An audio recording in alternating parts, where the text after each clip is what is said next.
लोकसभाच्या मतदानासाठी मुंबईकर मतदार सज्ज झाल्याचं पाहायला मिळत आहे। मुंबई पूर्व पश्चिम उपनगरामध्ये 73 लाखाहून अधिक मतदार आहेत। वयाची 100 पार झालेले 400 मतदार आहेत जे आपल्या मतदानाचा हक्क बजावतील।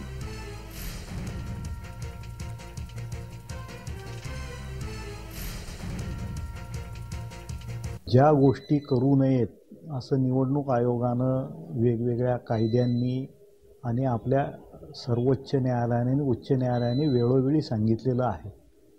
त्याचं पालन करून आपली जी 2024ची लोकसभा निवडणूक आहे ती होणं अत्यंत आवश्यक आहे आणि त्या दृष्टीनं सर्व राजकीय पक्षांनी सहकार्य करणं आणि त्यांच्या प्रचाराचा स्तर त्या पद्धतीनं राखणं आवश्यक आहे। याबाबतच्या सूचना सकाळी राजकीय पक्षांच्या बैठकीत राजकीय पक्षांना दिलेल्या आहेत।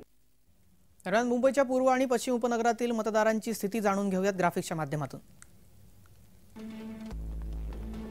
मुंबई पूर्व आणि पश्चिम उपनगरामध्ये एकूण 4 लोकसभा मतदारसंघ आहेत।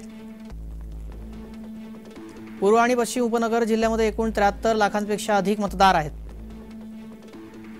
पुरुष मतदार 38,94,000 आहेत तर स्त्री मतदार 33.33 लाखांच्या दरम्यान आहेत। दिव्यांग मतदार सुमारे 14,000च्या आसपास आहेत।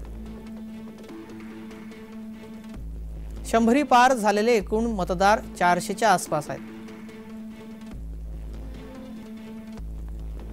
एकूण मतदान केंद्र 7,300 आहेत।